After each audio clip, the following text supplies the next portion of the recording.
Welcome educators to another informational video here to help you pass your RICA test on your next try. This video is being brought to you by RicaTest.com, the official test prep site for the RICA test. In this video, I will walk you problem by problem through our free online practice test for the Subtest 2. That being said, if you haven't already, take the practice test yourself and come back to listen for the explanations. If you're interested in getting there, all you have to do is go to RicaTest.com, scroll past our bundle package as well as our online and study guide offerings, our individual study guides, and then right here in the middle of the screen, we have Subtest 2 Practice Test. All you have to do is click that, and it'll take you to a Google form. All right, and then what we'll do is add your email.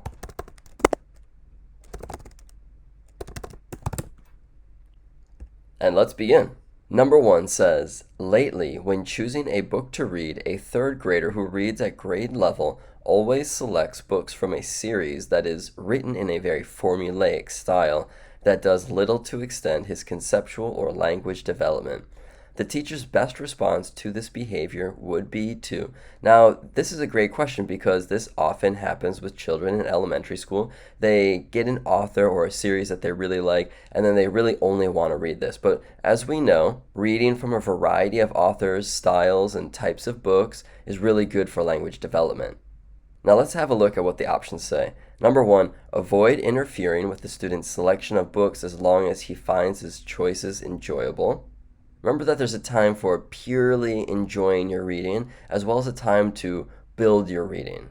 And number 2, provide the student with books with similar themes on or similar topics that are more challenging for him. I already really like this. Is sort of using the I+I strategy, remember, which is using the student's independent reading level plus their interest to find the right books for them. All right, number 3, point out to the student some of the major limitations of the books he is choosing to read and ask him not to read those books at school. I don't really like that. It's just too negative. Advise the student that he should choose books that will prepare him for the more difficult reading he will encounter in 4th grade. Again, I get the intention here. You just want the student to read more challenging books, but it's sort of in like a negative light. So we're going to go with this using the students' themes or topics that they already enjoy, but with a more challenging set of books. That one is good. Let's keep going. Number 2, a 2nd grade student has limited vocabulary knowledge, which hinders the student's word recognition and reading comprehension. The student's oral reading is slow and labored, and the student typically spends the majority of independent reading time browsing through books, making little effort to read the actual words on the page. Research has shown that which of the following is most likely to happen if this student receives no instructional intervention. Is it number 1, the student will always be behind average performing peers but will achieve an adequate reading level to be academically successful? That's a little vague. Next one, the student will naturally begin to show more interest and proficiency in reading as the student matures and will catch up with average performing peers in 3rd grade. Well, we don't know if the student will catch up in 3rd grade or ever, really. Third one, the student will remain approximately at a 2nd grade reading level and will not be able to progress beyond this level. I highly doubt that that's the case. You know, you spend years and years and years, eventually you become a better reader. And then the last option, the student will begin to fall behind peers in reading development, and will continue to fall further behind in later grades as texts include increasingly difficult vocabulary. This is definitely the case. If you can remember the Matthews effect, the same effect that the rich get richer and the poor get poorer, we often use this with reading too. So readers who love to read just become better readers and they continue to accelerate, whereas readers who don't get that instructional intervention that they need at the right time, well, they fall behind just because of their lack of exposure to the correct text. All right, next one, number 3. Which of the following statements best explains an important limitation of teaching students to rely on context as their primary strategy for determining the meaning of unfamiliar words? Is it number 1, context clues have limited usefulness for students who already have well-developed background knowledge related to a text subject or context? I don't know about that one. Number 2, Using context to determine the meaning of an unfamiliar word disrupts students' reading fluency more significantly than simply consulting a dictionary. I think consulting a dictionary would probably disrupt the reading fluency more than using the context. Third, explicit context clues about a word's meaning are not very common in most texts, while implicit contextual clues often require students to apply background knowledge they lack. That one sounds pretty accurate. Let's go check out the last option. Over-reliance on context as a word learning strategy hinders students' vocabulary growth since they should be learning most new words in direct vocabulary instruction. No, a lot of students learn new vocabulary while they're reading in context. So yeah, we're going to go with the third option right here. Number 4, a 5th grade teacher is planning a multidisciplinary unit on water pollution. For this unit, students will read chapters from their social studies and science textbooks, as well as relevant fictional narratives. These materials will also be incorporated into a variety of instructional activities designed to promote students' reading development. Which of the following statements best describes an important advantage of using a cross-curricular approach, such as this unit, to promote students' reading development? This is a great idea, and it's really good when teachers use a multidisciplinary unit, for example, in their history, their writer's workshop, their reader's workshop, even science and math. Let's go check out the options. Number 1, interdisciplinary reading instruction provides more opportunities for teachers to tailor teaching strategies to the needs of individual students. 2, reading instruction that focuses on both literature and content area texts help students recognize and understand differences between written and oral English. Okay. Interdisciplinary reading instruction motivates students to apply a variety of word identification strategies to clarify the meaning of texts. Or is it that reading instruction that integrates a variety of related texts promotes deep processing of new vocabulary through multiple exposures of keywords and concepts? And that's exactly it. Using the both academic language as well as the non-academic language in a variety of contexts will give the exposure necessary to really learn the vocabulary and its multiple meanings. We're going with the last option. All right, it looks like we have a word web for number 5, and the question says, a middle school teacher writes the morpheme dict on the board, pronounces it, and explains that dict derives from the Latin word for speak. The teacher then asks students if they can think of English words that start with or include dict. The teacher uses the students' suggestions to create the diagram shown below. This activity is likely to promote students' vocabulary development primarily by helping the students. All right, so we have the root word, and then we have words that use that root in it, like dictator, predict, contradict, dictionary, and benediction. And they are asking us that this activity promotes students' development of vocabulary by, is it number 1, recognize common prefixes and suffixes? Well, we're not really doing that because we're just focusing on dict. 2, learn the techniques of concept mapping. This isn't really concept mapping, this is a word map. This is word mapping. 3, apply knowledge of word roots as a word learning strategy. This has got to be it, but let's check out the last option. Draw on a knowledge of phonics to unlock word meanings. No, that's not it.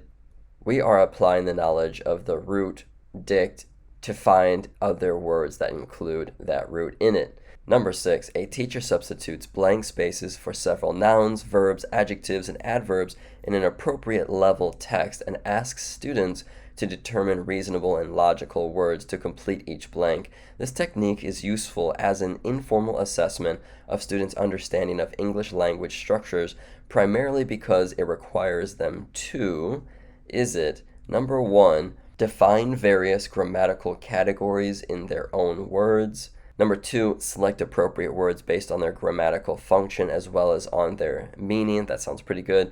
Number 3, group words in grammatical categories to clarify their meaning. I don't think they're grouping words in order to clarify their meaning. And then the last one, draw on grammatical knowledge to identify the subjects and predicates of complex sentences. That is also not what's happening. The letter B, or the second one, is our best option. Number 7, a 5th grade teacher gives students the sentence in the image. So this one right here. Neither walking on the beach nor running around the track cheered Ahmed up. All right, so the teacher asks the students how the phrase that come, I think that's supposed to be came, that came just after neither and just after nor are similar. This exercise can promote students' reading comprehension by helping them, one, distinguish between explicit and implicit main ideas, apply literal comprehension skills, although I don't think they're applying literal comprehension skills, identify cause and effect relationships. They're not doing cause and effect. Let's check out the last option. Recognize parallel grammatical structures. That's exactly the right one. So what the teacher is doing here is taking the grammatical structure of neither and nor and putting it into a sentence. So we're going with the last option.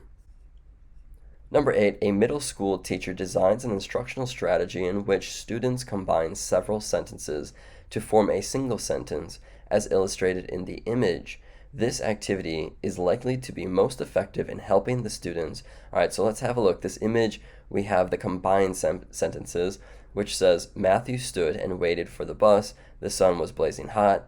Matthew fanned himself with the newspaper. And then a single sentence, waiting for the bus, Matthew stood in the blazing sun, fanning himself with the newspaper, with a couple commas. This activity is likely to be most effective in helping students. Is it, number 1, strengthen their ability to comprehend and write complex sentences?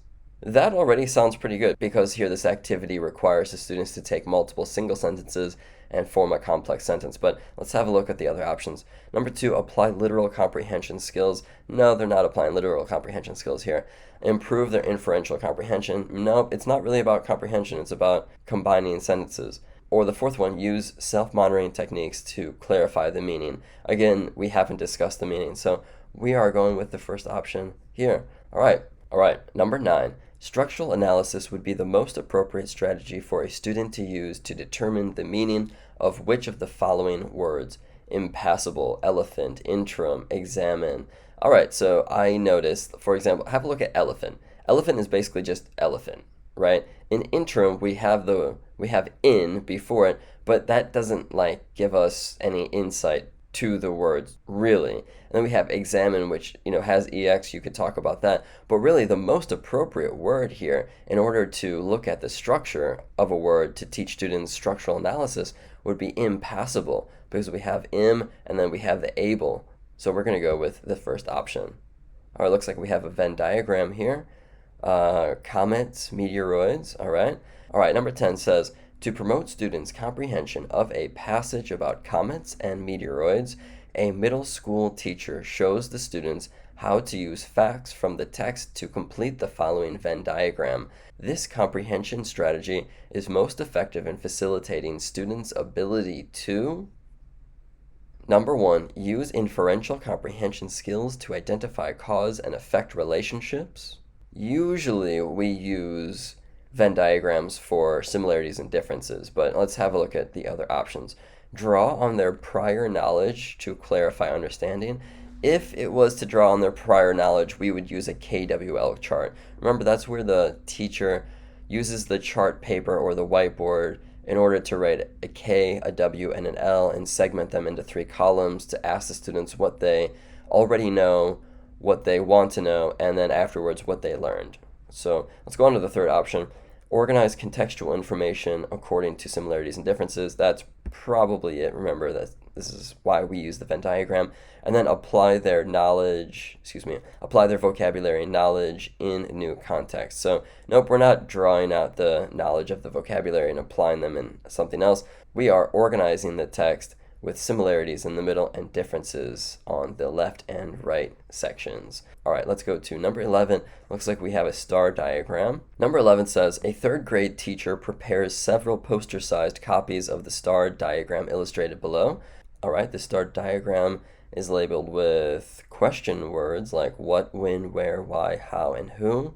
After reading an assigned story, students divide into small groups and the teacher distributes a copy of the star diagram to each group. The members of each group discuss how the 6 questions, who, what, when, where, why, and how, apply to the story and write answers in the 6 points of the star. The teacher then displays the completed star diagram and leads a whole class discussion about them. This instructional this instructional activity is most likely to promote students' reading proficiency in which of the following ways? Is it, number one, improving students' comprehension by encouraging them to analyze a text's underlying theme? I think for an underlying theme, a teacher would provide something more like a story grammar outline. Let's go to number two, helping students learn a strategy for using visual representation to analyze key elements of a text. Yeah, that does sound pretty good. This is a visual that could help students the key structures, especially for really young learners. Like, oh, yeah, this is third grade. Okay, so third graders could still use it. Remember, who means characters, where is the setting, why might be like the purpose, and how is supporting details, and then when is kind of like the setting, again, supporting details.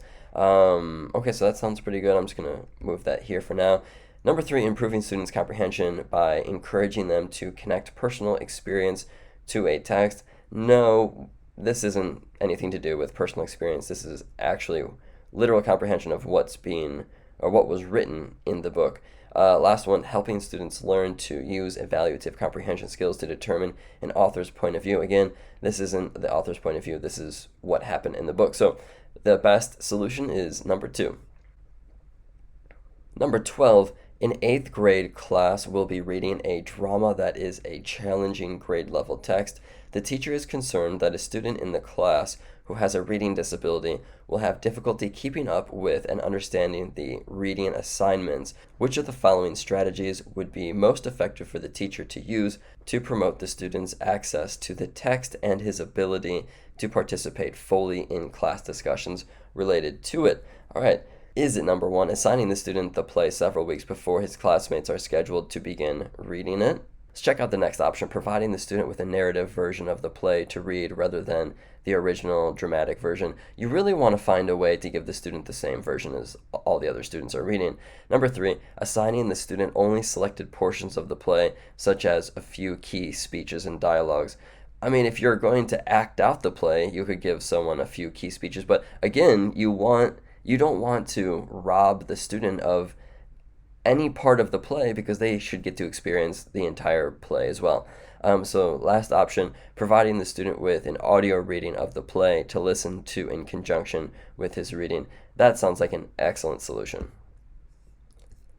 Number 13, a first grade teacher plans to assess a student's comprehension of a short story through oral reading. After the student silently reads the story, the teacher will promote the student's retelling by asking open-ended questions.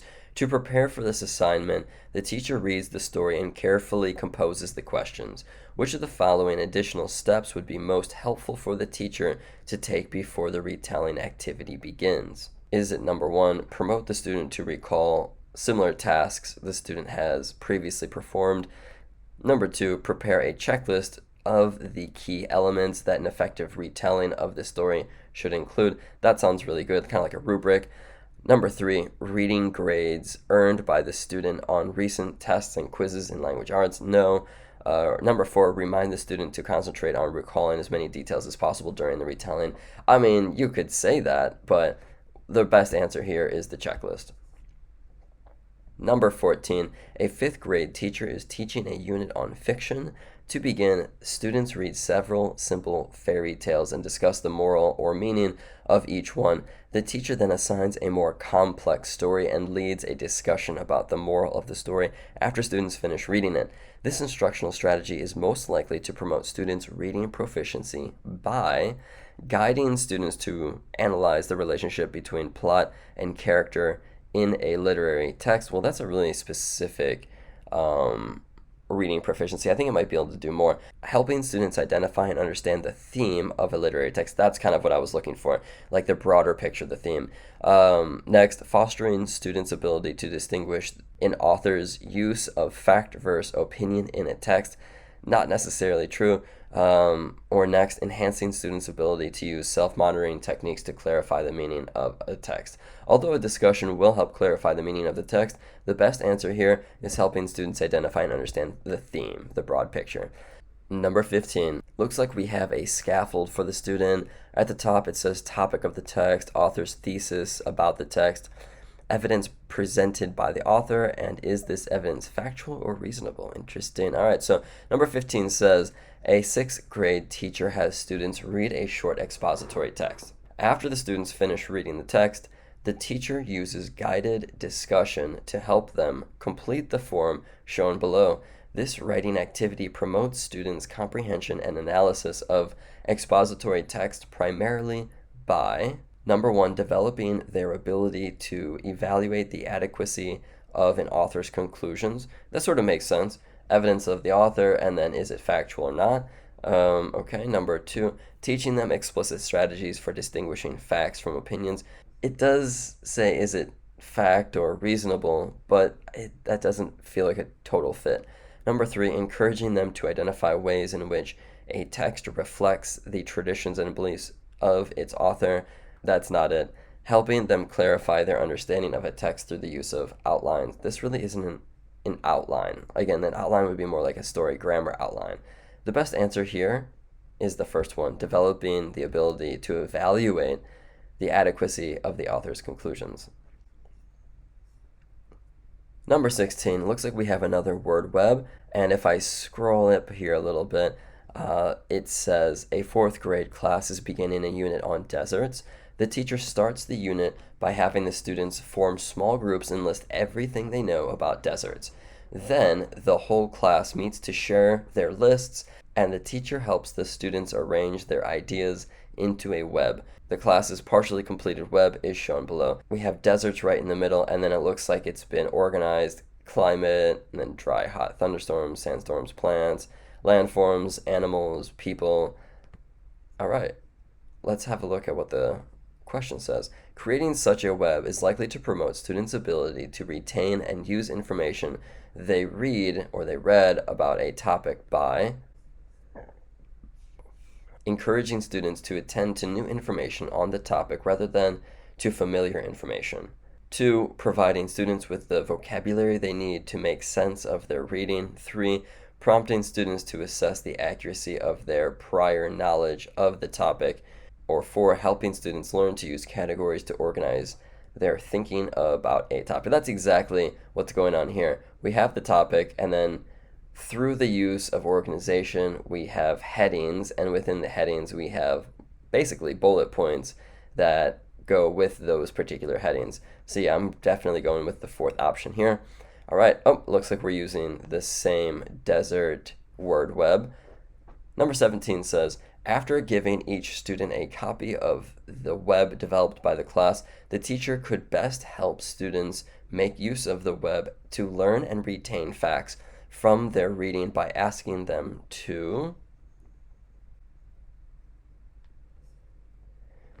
number 1, add continuously to the web as they encounter and analyze new information in their reading. That sounds like a really great way to just keep building the unit.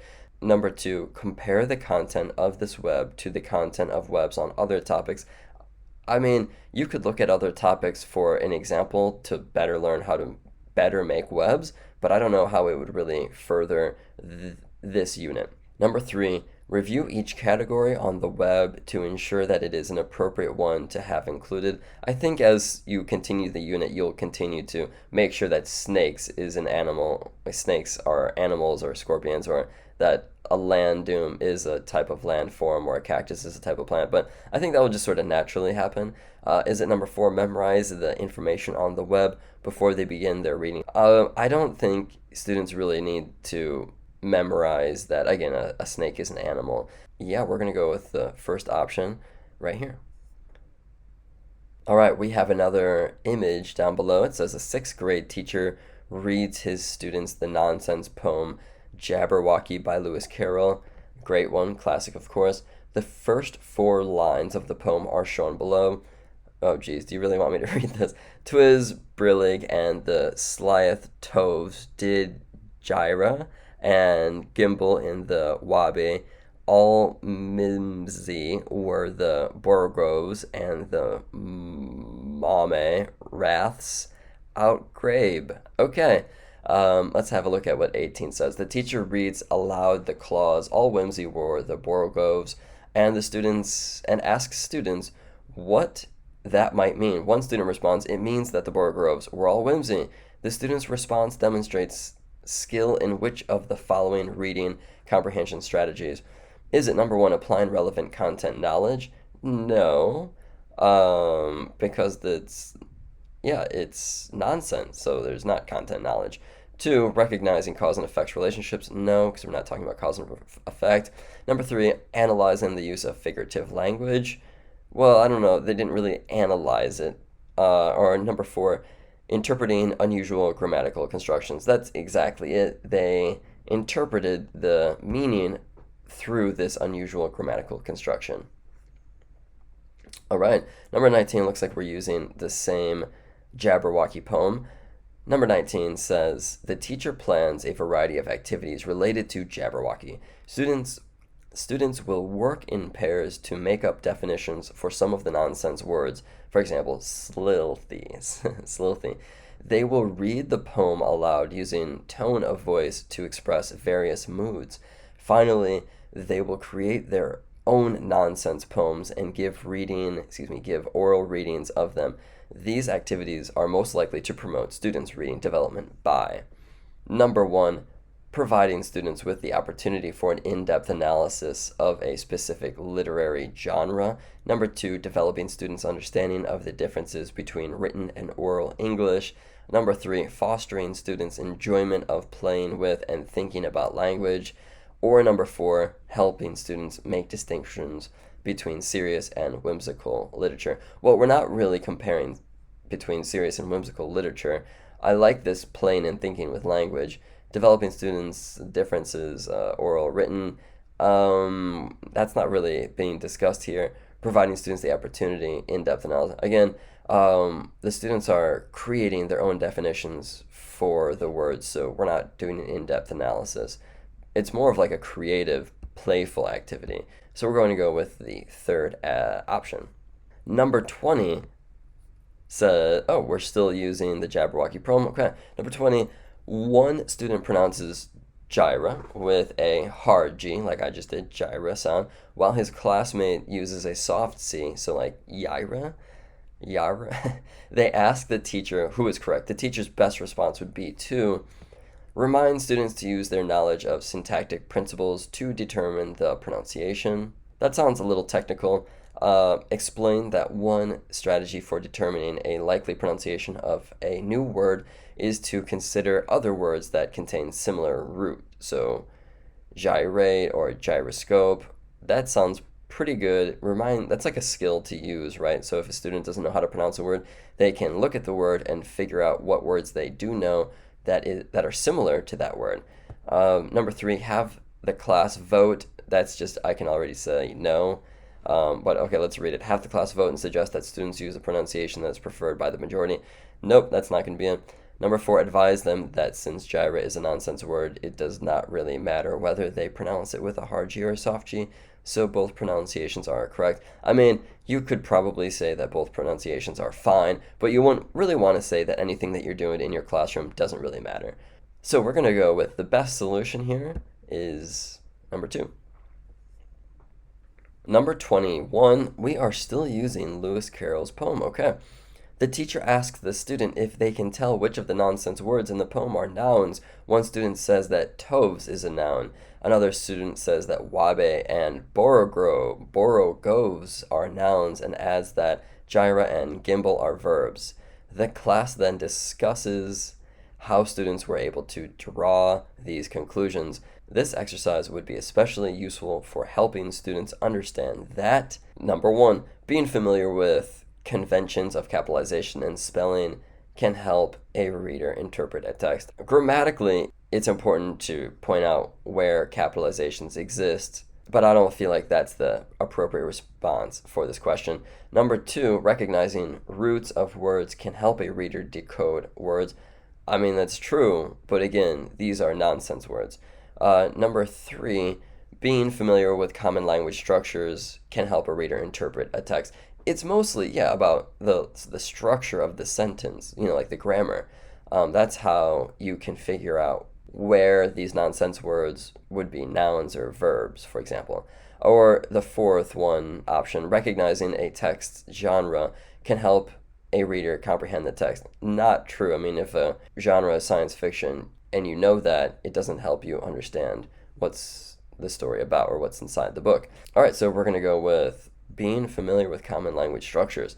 Number 22. The paragraph building activity described. Okay, so let's read this activity. A sixth grade class that includes several English learners has been studying volcanoes. The teacher designs the following paragraph building activity as part of a chapter review toward the end of the unit. Step 1. The teacher leads a brief whole class discussion reviewing key topics covered by the textbook chapter. Step 2. Students form heterogeneous cooperative learning groups. Remember, a heterogeneous cooperative learning group means that it is not, the groups are not based on ability, but they are sort of not necessarily randomly chosen, but they form groups with students who come from a variety of levels. So, number 2, groups with 3 or 4 students in each group. Each of the students selects one of the key topics reviewed during the discussion. Okay, and then step 3, individual students write 1 or 2 sentences about their topic on sentence strips. Number 4, the members of the group then decide how to put the various sentences together, editing the sentences as necessary to form a comprehensible paragraph about the chapter and correcting any errors in grammar or spelling. After participating in this activity, all of the students review the chapter in their science texts about volcanoes. All right, so now number 22 says, the paragraph building activity described is likely to promote students' reading development primarily by helping them. Number 1, apply knowledge of common text structures to improve comprehension as they read. They're not really focusing on the text structures themselves. Number 2, transfer skills from oral language to written language. That sounds good because they're having these discussions and then they're writing about it. Number 3, use a variety of word identification strategies. Again, we're not analyzing the words. Number 4, understand differences between spoken and written English. The students are transferring from what they hear into writing. Number 23, looks like we are using the same activity. And number 23 says, after assessing the effectiveness of this activity, the teacher decides to include an additional step. For step 5, the teacher will guide students to develop topic sentences for the paragraphs they generated. This modification is most likely to promote students' reading development by, is it number 1, encouraging students to draw on prior knowledge to clarify their understanding as they read? Number 2, helping students distinguish between facts and opinions as they read. 3, encouraging students to apply vocabulary knowledge in the new context. None of these sound like a great fit so far. Or number 4, helping students recognize main ideas on how supporting details relate to main ideas. Remember that generating topic sentences is all about recognizing and supporting the main ideas. So we are going to go with this fourth option. For number 24, it looks like we're using the same activity, which says, and the problem says, which of the following best describes one important way in which this activity is likely to benefit English learners? Okay, so now we're focusing on English learners. Number 1, arranging sentences in a meaningful order helps English learners develop skills for locating and retrieving related information from content area text. Okay. Number 2, combining sentences into paragraphs encourages English learners to employ a variety of word identification strategies.